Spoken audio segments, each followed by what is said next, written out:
안녕하십니까. 벌써 12월의 중반을 향해 가고 있습니다. 12월 8일 아침에 이병두 인사드립니다. 모두 편안하시길 바랍니다. 이병두의 근현대 불교사 이야기, 오늘은 9번째로 감옥에서도 지사의 기계가 번뜩였던 만해스님 이야기를 해볼까 합니다. 1929년 감옥에 갇혀있던 만해 용운 스님의 정면과 옆면 모습을 찍은 사진이 있습니다. 머리와 수염을 제대로 깎지도 못하고 얼굴은 초췌하지만 모진 고문에도 굴복하지 않고 열반에 이르기까지 일제와 타협하지 않았던 혁명가의 기운이 강하게 느껴집니다.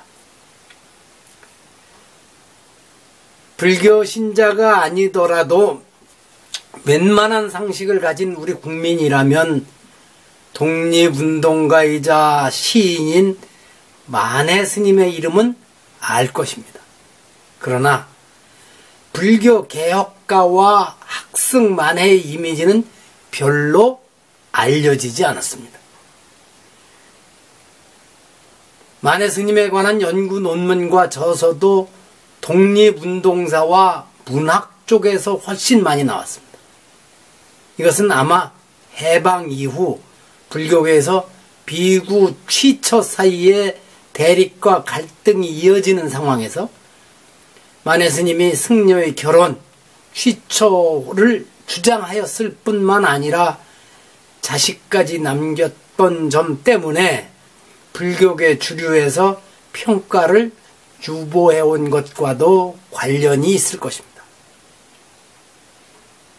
이런 점에서 1913년 간행된 조선 불교 유신론은 불교 개혁가 만해를 이해하는 지름길이라 할 수 있고, 한 해 뒤인 1914년에 간행되어 축소판 8만 대장경이라는 평가를 받고 있는 불교대전은 학승 만해의 면모를 잘 보여주는 저서입니다.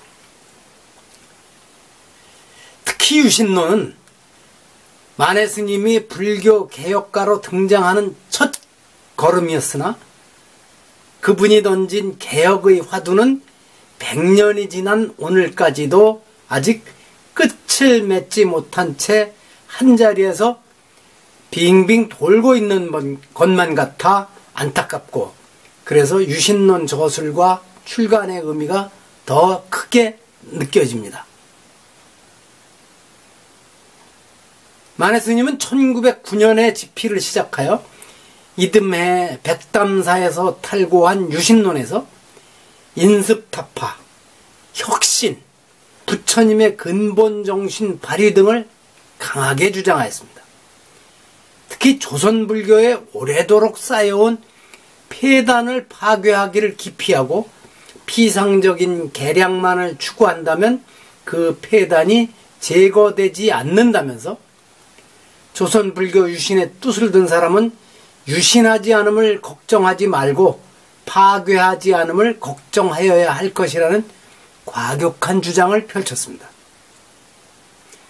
만해와 같은 시대를 살며 일신의 안위를 돌보지 않은 채 결코 굴하지 않고 일제에 저항하는 하면서 함께 바른 길로 일관되게 나아갔던 단재 신채호도 건설에 앞선 파괴를 강하게 주장하였었는데, 오늘날 기준에서도 과격하게만 보이는 이들의 파괴 우선 주장은 그 시절 상황이 그만큼 절박했다는 뜻이라고 여깁니다.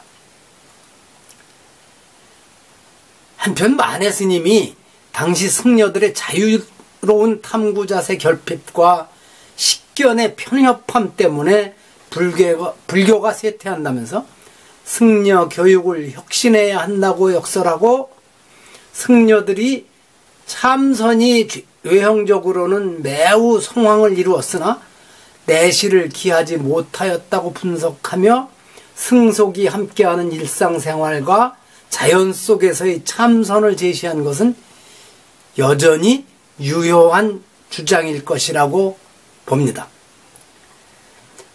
만해스님은 또한 전래되어오던 모든 의식 절차를 비난하며, 그 중에서도 복을 빌어 망령되의 제사 지내는 제공양 등은 모두 폐기해야 한다고 주장했는데, 과연 당시 이 글을 읽고 공감한 이들이 얼마나 있었을까 의문입니다.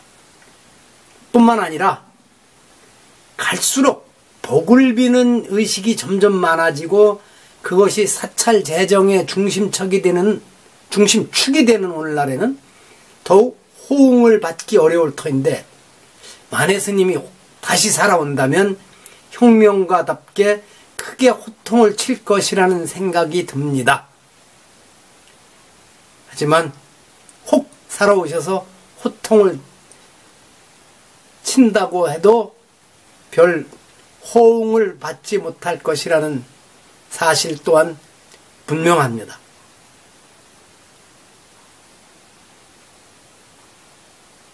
빨리 넘어서야 할 한계인데 그 선을 넘기가 어려울 것입니다. 9번째 이야기 이렇게 마칩니다.